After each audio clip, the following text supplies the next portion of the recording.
자, 오늘은 에스겔 18장 21절에서 24절까지 말씀 묵상합니다. 18장 21절에서 24절까지 말씀입니다. 말씀 있습니다. 그러나 악인이 만일 그가 행한 모든 죄에서 돌이켜 떠나 내 모든 율례를 지키고 정의와 공의를 행하면 반드시 살고 죽지 아니할 것이라. 그 범죄한 것이 하나도 기억함이 되지 아니하리니 그가 행한 공의로 살리라. 주 여호와의 말씀이니라. 내가 어찌 악인이 죽는 것을 조금도 기뻐하랴. 그가 돌이켜 그 길에서 떠나 사는 것을 어찌 기뻐하지 아니하겠느냐. 만일 의인이 돌이켜 그 공의에서 떠나 범죄하고 악인이 행하는 모든 가증한 일대로 행하면 살겠느냐. 그가 행한 공의로운 일은 하나도 기억함이 되지 아니하리니 그가 그 범한 허물과 그 지은 죄로 죽으리라. 아멘. 어떻게 하나님을 기쁘시게 할 것인가. 아버지의 죄로 인해서 아들이 그 죄가를 담당하는 것이 당연하다고 여겼던 이스라엘, 악을 행했다는 아버지와는 달리 아들이 정의와 공의를 행하며 하나님의 모든 율례를 지켜 순종한다면 반드시 죽지 않고 살 것이라고 여러분 강조해서 말씀하십니다.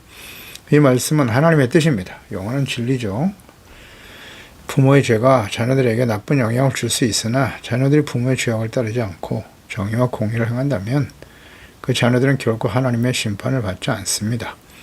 아버지와 아들의 관계, 부모의 죄악을 본받고 답습할 수도 있고 죄에 대한 하나님의 보응이 어떤가를 깨닫고 교훈으로도 죄를 버리고 의롭고 거룩한 삶을 선택하여 주야로 하나님의 말씀을 묵상하면서 의인의 삶을 지켜갈 수도 있습니다. 이것은 선택의 문제라고 계속해서 강조하십니다. 하나님께서 듣고 깨닫고 올바른 길을 선택하라. 그게 하나님 뜻이에요.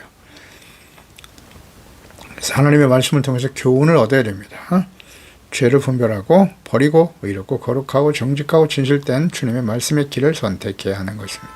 어렵지 않습니다. 하나님의 말씀과 뜻대로 순종하면 됩니다.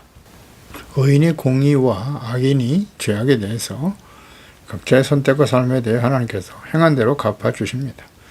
여기서 21절에 악인이 만일 그가 행한 모든 죄도 돌이켰다. 그리고 떠나서 모든 율례를 지키고 정의와 공의를 하며 반드시 살고 죽지 않는다. 그 범죄한 것이 하나도 기억함이 되지 않을 것이다 라고 말씀하십니다. 과거의 죄에서 돌이켜 정의를 행하는 사람은 죽지 않고 삽니다. 반드시라고 하셨어요. 이 말씀에 나타난 하나님의 뜻은 매우 중요한 진리입니다. 의인과 악인의 판단의 기준, 하나님의 은혜로 시작된 의롭다함을 얻은 의인의 상태, 그러니까 죄를 깨닫고 회개하고 용서받은 의를 의미하는 것이에요. 이것은 과거 하나님의 택함을 얻은 이스라엘 백성들과 모든 시대의 하나님 백성들, 그리고 예수 그리스도를 보내시고 십자가에서 죄 없으신 하나님의 아들이 속죄 제물이 되어 주심으로써 이루신 대속의 은혜, 그것을 믿어 의롭다함을 얻은 신약의 성도들 모두에게 적용되는 진리의 말씀입니다. 과거 구약 성도들에게만 해당이 되는 말씀이 아니에요. 그러면 성경은 진리가 아닙니다.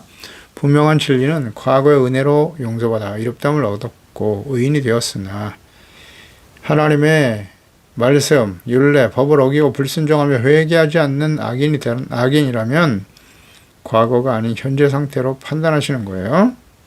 이방인의 경우 과거의 죄악을 깨닫고 회개하고 하나님의 은혜로 용서받으면 의인이 되는 것입니다.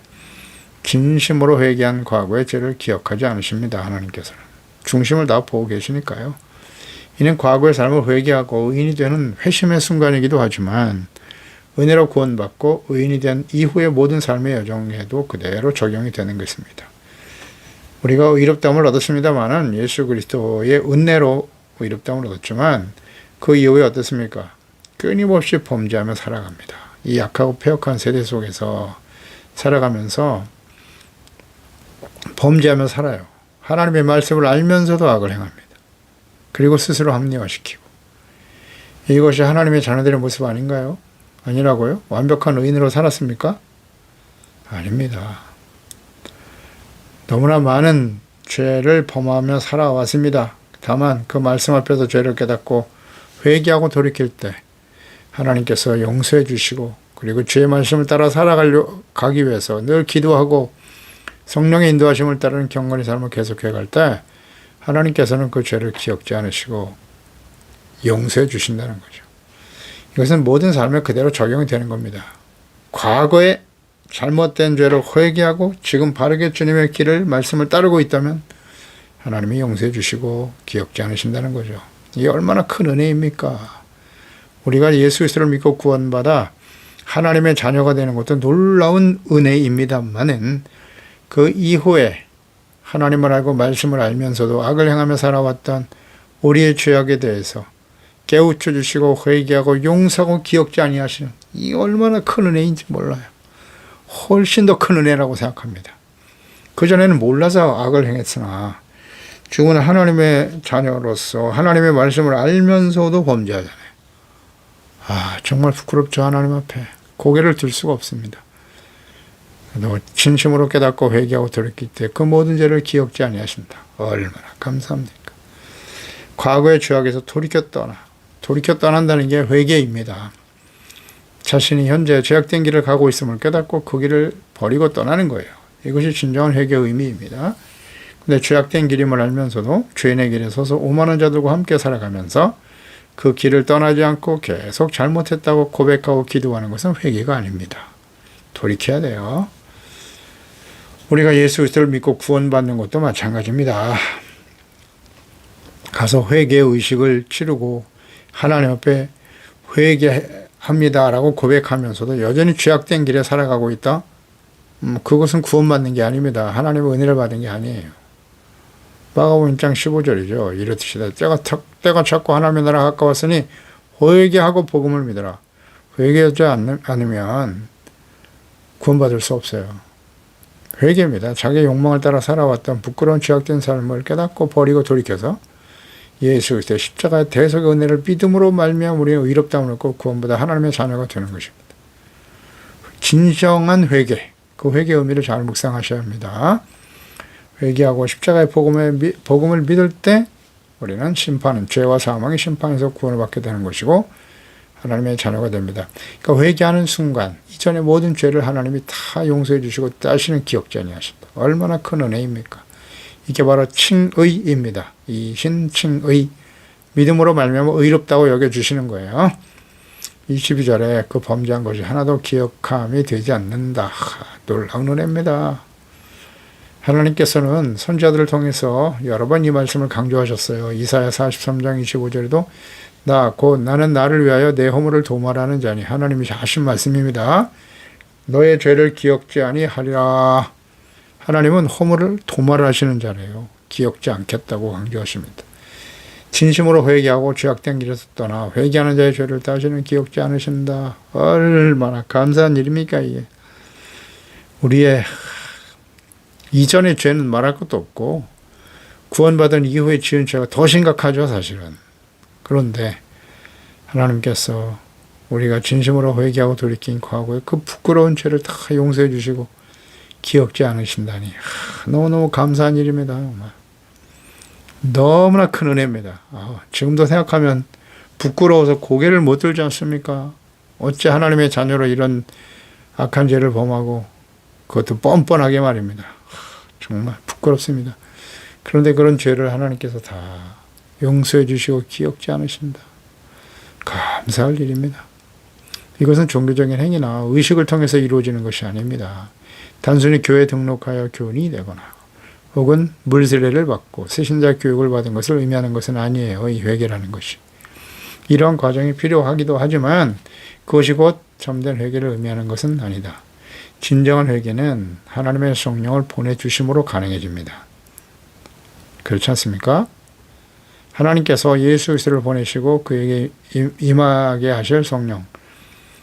예수님도 사람의 몸을 가지고 이 땅에 오실 때 성령께서 함께 하심으로써 공생의 사역을 감당하셨습니다. 이사야 11장 1절 2절에 이새의 줄기에서 한 싹이 나며 이새의 줄기 다윗의 후손으로 오실 예수 그리스도죠. 그 뿌리에서 한 가지가 나서 결실할 것인데 그의 위에 여호와의 영 곧 지혜와 청명의 영이고 머리학과 재능의 영이요 지식과 여호와를 경외하는 영이 강림할 것이다.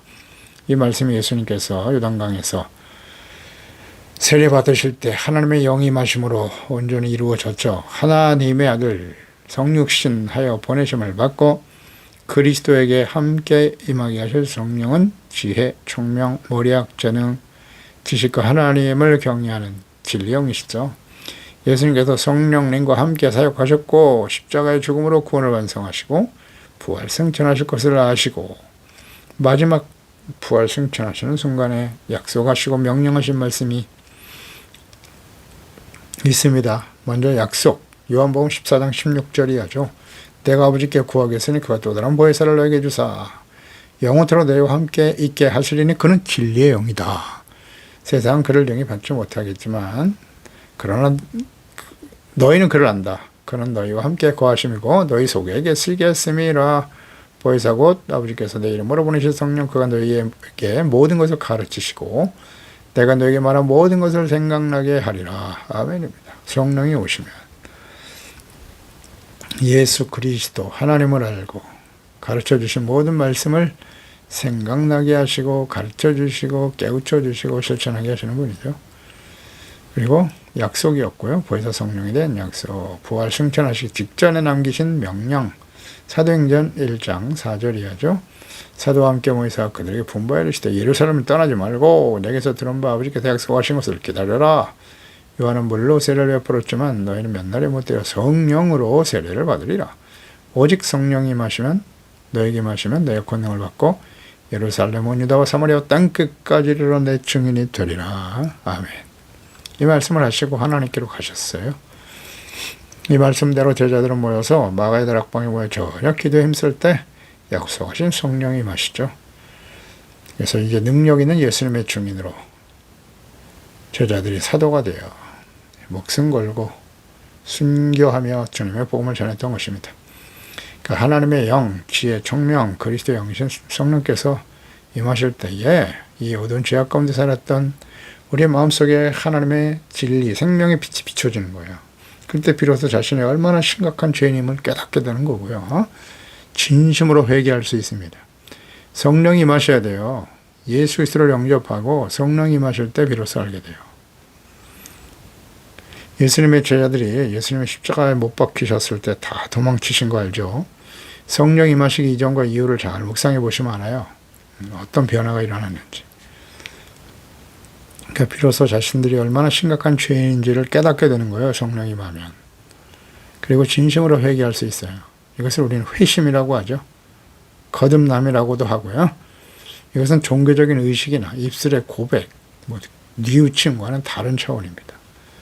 빛이신 하나님과 그리스도 앞에서 낱낱이 드러난 자신의 죄 때문에 너무나 민망하고 두려운 마음에 눈물로 회개하게 되는 것입니다. 그리고 자신의 죄를 용서해 주신 하나님의 은혜에 깊이 감사하게 되고 새로운 결단을 하게 되는 것입니다. 지금까지 새로운 자기중심, 자신의 유익과 정욕에 이끌려 욕심의 만족에 이끌려 자기의 소견에 옳다고 여기며 살아온 이기적이고 교만한 삶을 버리고 하나님과 예수 그리스도의 말씀에 온전히 순종하는 진실된 하나님의 자녀로 살아갈 것을 결단하게 되는 것입니다. 시편 1편 1절로 3절이죠. 진정한 복이 뭐냐? 악인의 꾀를 따르지 않는 것이고 죄인의 길에 서지 않는 것이고 오는 자의 자리에 앉지 않는 것이다. 그리고 이제 하나님의 말씀, 율법을 즐거워하게 돼요. 그래서 취하로 묵상하게 되는 것입니다. 이런 변화가 일어나요. 자연스럽게. 누가 시켜서 하는 게 아니에요. 성경을 몇 장 읽으세요. 아닙니다. 스스로 하게 돼요. 스스로. 기쁘고 즐거운 마음으로 하나님의 말씀을 듣고 그 말씀 앞에 드러난 자신의 죄 때문에 하나님 앞에 회개의 눈물을 흘리게 되는 거죠. 세상에서 출세하고 성공하고 부자되고 자신의 만족과 쾌락을 누리며 살아가는 것이 복이 아니라 죄인의 길에서 떠나고 하나님이 없는 사람들과 같이 교만하고 욕심에 끌려 살아가는 삶을 버리죠. 그건 절대 과거엔 그걸 기뻐했어요. 그게 삶의 목적이었죠. 그건 절대 복이 아니다. 오직 말씀을 듣고 배우고 묵상하는 것을 기뻐하며 하나님의 나라와 그의 의를 구하고 그분의 말씀을 순종하는 의의 삶을 더욱 기뻐하는 것이 복임을 깨닫게 됩니다. 그러니까 실천하게 되겠죠. 순종하는 삶으로 나타나고 그렇지 못한 자신의 모습을 발견하고 눈물로 회개하고 돌이키게 되는 것입니다. 그래서 하나님의 은혜가 임할 때 가능한 일이에요. 하나님께서 주시는 은혜라는 말을 우리가 자주 사용하는데요. 그 은혜가 무엇입니까? 애매모호하게 가르치는 경우가 많아요. 은혜 받았다. 어떻게 하는 것이 은혜 받는 겁니까? 하나님께서 그 영을 보내주시고 죄를 드러내어 깨닫게 하시고 그 죄악된 길에서 돌이켜 회개하게 하시는 거예요. 회개 억지로 안 됩니다. 주님의 성령께서 임하실 때 가능해요. 회개하게 하시고 용서받아 의롭다함을 얻는 것이 은혜의 본질입니다. 용서의 은혜. 죄를 깨달아야 돼요. 진실한 마음으로 회개하는 겁니다. 그 회개할 수 있는 게 은혜예요. 죄악된 길에서 떠나는 것이 은혜입니다. 그리고 그 죄를 용서해 주시고 다시는 기억지 아니하시는 할렐루야. 이게 진짜 은혜죠. 그러니 우리는 하나님의 은혜가 없이는 살 수가 없어요.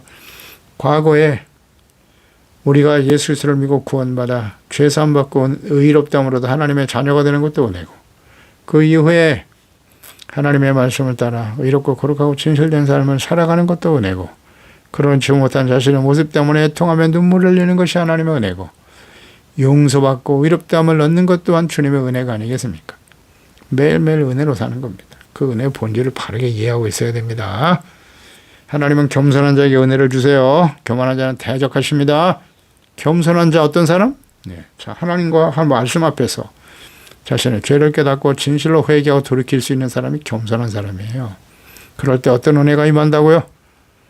용서의 은혜가 임하는 거죠. 23절 주 여호와의 말씀이니라 내가 어찌 악인이 죽는 것을 죽음이들 기뻐하랴. 그가 돌이켜 길에서 떠나 사는 것을 어찌 기뻐하지 아니하겠느냐.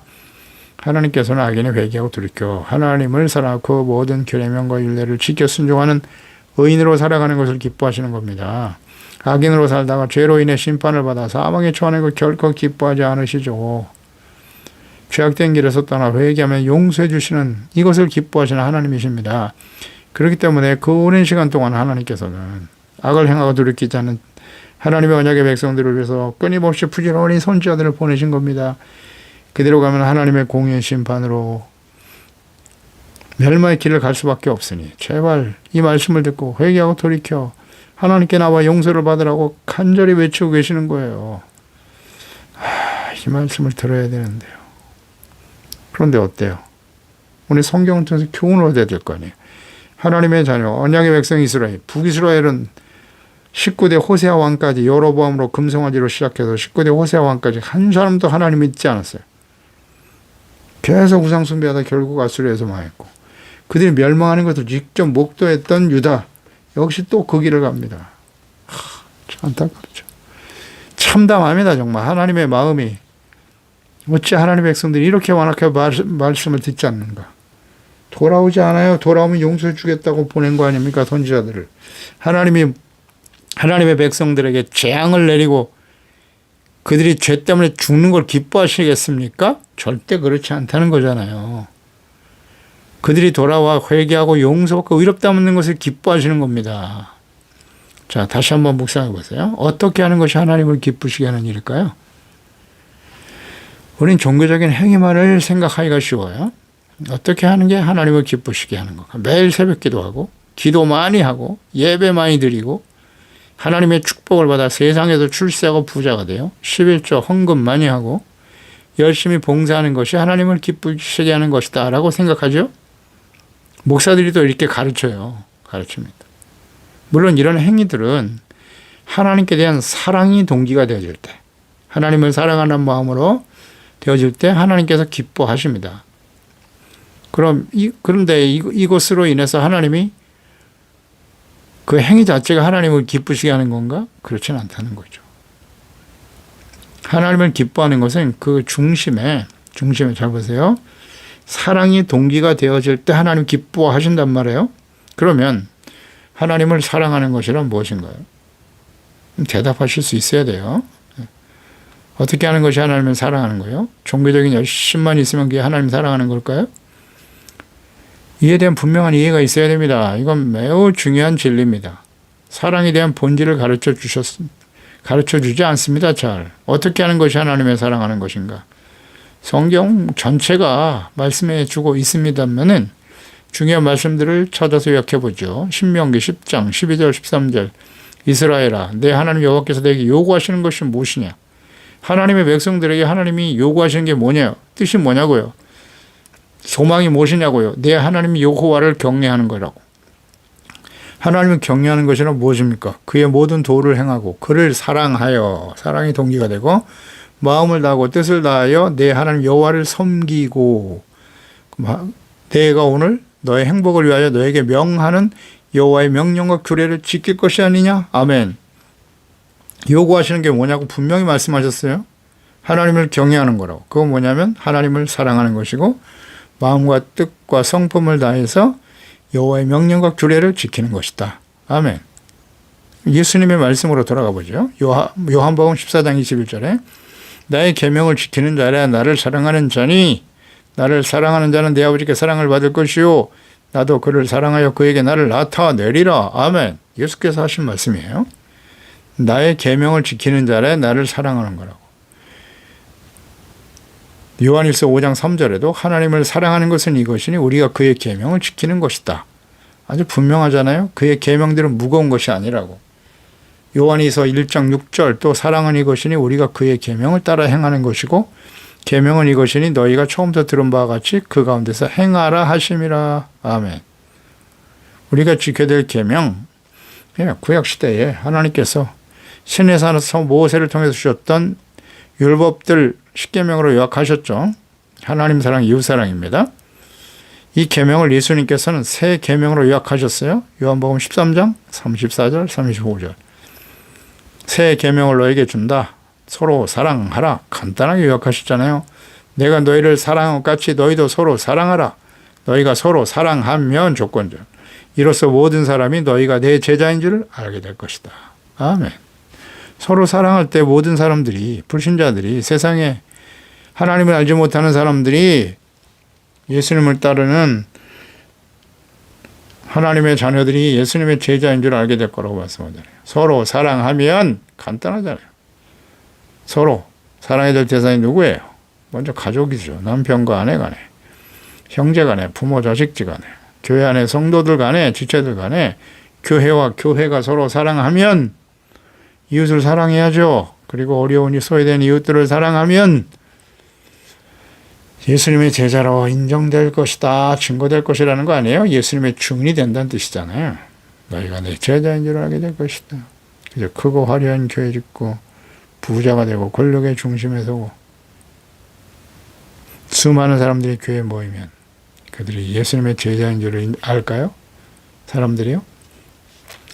서로 사랑하라는 말씀으로 율법을 완전하게 하신 분이 예수님이십니다. 하나님을 사랑하고 그 말씀에 순종하는 의롭고 거룩한 착한 행실을 통해서 하나님께 영광을 돌리며 살아가는 것이 하나님을 기쁘시게 하는 일입니다. 아멘. 이를 위해서 날마다 기도해야 됩니다. 24절에 만일 의인이 돌이켜 그의 공의에서 떠나 범죄하고 악인이 행하는 모든 가증하려고 행하면 살겠느냐? 반대의 경우겠죠.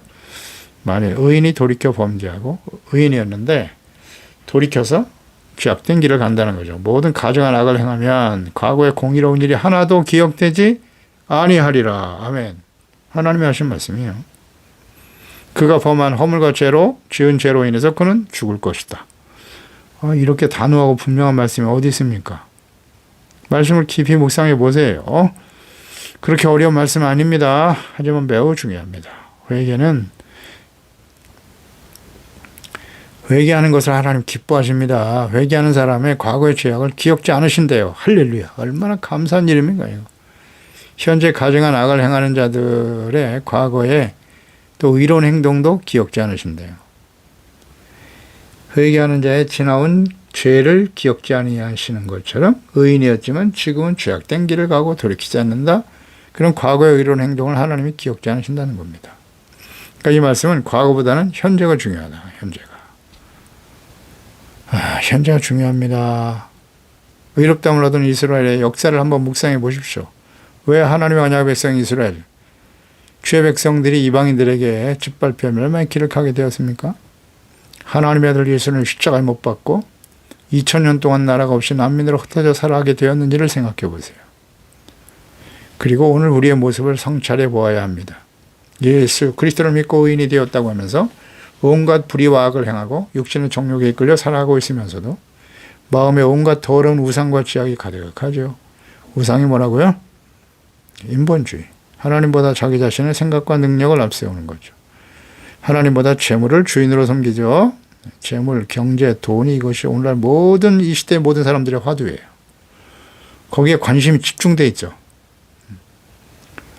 탐심, 욕심에 이끌려 살아가고 하나님의 말씀을 알면서도 불순종하고 거부하고 거역하는 거, 이게 다 우상숭배입니다. 철저한 인본주의적인 생각들, 아주 자기 편의주의적인 신앙생활, 다 우상숭배입니다. 오직 하나님을 위해서가 아니라 자기를 위하여, 자기 자신을 위하여, 이게 다 우상입니다. 이거 다 버려야 됩니다. 그렇게 살아가고 있으면서도 종교적인 의식과 행위가 곧 용서와 의라고 여기면서 그 길에서 돌이키지 않는다면 어떻게 될까요? 말씀대로 적용을 시켜보세요. 그 허물과 죄로 인해서 반드시 죽게 될 것이다. 잘못된 적용입니까? 정말 이게 심각한 문제입니다. 하나님 앞에서. 전하지 않으면 안 돼. 이걸 전하지 않으면 가짜입니다. 하나님 말씀이 분명하잖아요. 과거 구약시대, 구약 성도들에게만 정된 말씀입니까? 히브리서, 다시 신약 성경으로 넘어가 보죠. 히브리서 6장 4절에 한 번 빛을 받고 하늘의 은사를 맛보고 성령에 참여한 바 되고 하나님의 선한 말씀과 내세의 능력을 맛보고도 타락한 자들은 다시 새롭게 하여 회개할 수 없다. 이는 그들이 하나님의 아들을 다시 십자가에 못 박아 드러내놓고 욕되게 하기 때문이다. 신약 성경에도 말씀하고 있잖아요. 한 번 은혜를 받고 성령에 참여한 바 되고 성령의 인도하심을 따라 살던 사람이 의인이 되어 살았던 사람이 타락했다. 그러면 다시 새롭게 하여 회개할 수 없다. 이것이 바로 고범죄입니다. 짐짓죄예요. 하나님을 알아요. 그리스도를 알아요. 하나님의 말씀도 들었습니다. 그런데 그거보다는 세속적인 욕망에 빠져서 자신의 유익을 위해서 살아가는 거예요. 재물이 우상이죠. 예수님을 주로 섬기다가 재물이 우상이 되고 자기 자신이 우상이 되는 거예요. 자기 소견에 옳은 대로 살아가는 거, 이게 타락이죠. 그리고 아무리 말씀을 전해줘도 듣잖아요. 그러니까 회개할 수 없게 되는 거예요. 이게 정말 저주입니다. 저주. 회개할 수 없어서 회개하지 않아 용서받을 수 없기 때문에 하나님의 공의 심판에 직면하게 되는 거예요. 참 비참하죠. 이런 일들이 과거에 이스라엘 백성들을 역사를 통해서 확인할 수 있었고요. 어떻게 이렇게 수많은 선지자들을 끊임없이 보내 증거하시는데 돌이키지 않았냔 말이에요. 이해가 안 되지 않습니까? 회개하고 돌아오면 용서해 주시겠다고, 재앙의 뜻을 돌이키시겠다고 그렇게 계속 말씀하시는데 어찌 이렇게 돌아오질 않냔 말이에요. 새롭게 회개할 수가 없는 상태가 되어버린다니까요. 그게 이제 하나님의 심판이에요. 심판에 참여하는 자들의 특성이에요. 예, 이제 예수님의 재림과 마지막 심판이 이 땅에 쏟아질 거예요. 예. 그런데 문제는 그런 심판과 무서운 재앙이 임할 때 악인들이 당하는 심판이겠죠. 의인들이 왜 그런 하나님의 심판을 당하겠어요? 그 악한 하나님의 악에 대해서 보응하며 심판이 임할 때는 회개할 수 없게 된다는 거예요. 회개 안 해요. 그들이 하나님의 아들을 십자가에 다시 못 박는 거예요. 이런 심각한 죄를 짓게 된다는 거죠.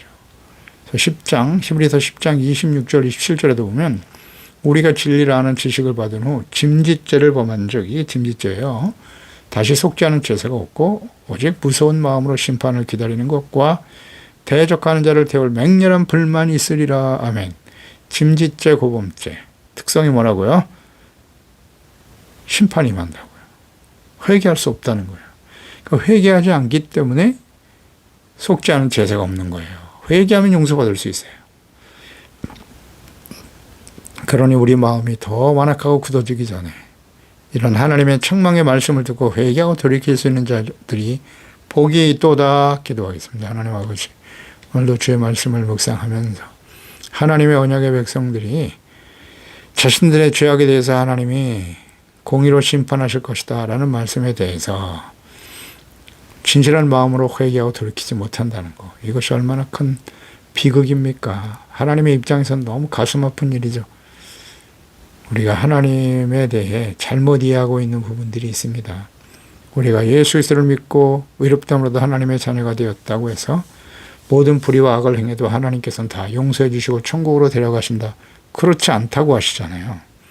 그 죄를 돌이키지 않으면 하나님의 공의 앞에 설 수밖에 없습니다. 심판에 직면하게 되는 것이 하나님의 공의입니다.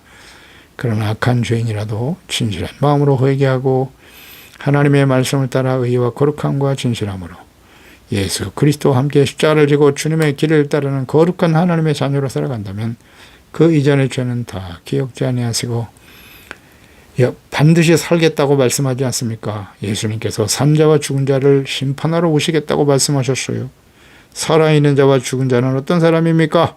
살아있는 자는 예수 그리스도를 믿고 죄사함받고 의롭다함을 얻은 이후에 끊임없이 말씀 묵상하고 성령님의 인도하심을 따라 죄악된 삶을 버리고 의를 생명처럼 소중하게 여기고 주님의 말씀을 따라 착함, 의로움, 진실함의 열매를 맺으며 살아가는 사람들이 살아있는 사람 아니겠습니까? 그러나 사대교회 주님께서 말씀하신 것처럼 살았다 하는 이름은 가졌으나 너희는 죽은 자로다. 경건의 모양은 있으나 경건의 능력을 부인하며 살아가는 사람들이겠죠? 주님, 이 마지막 때의 교회, 하나님의 자녀들의 모습이 이와 같다는 사실을 우리에게 경고하고 계시는 거죠. 기도합니다. 이 말씀을 듣고 있는 저희들만큼이라도 하나님의 말씀 앞에 주어진 이 기회 속에 아직 우리가 생명이 붙어 있을 때 하나님 앞에 진실한 말씀 앞에서 회개하고 돌이켜 두렵고 떨림으로 복종하고 하나님의 구원을 온전히 이루어가는 지혜로운 하나님의 자녀들이 되게 하소서. 예수님의 이름으로 기도드립나이다. 아멘.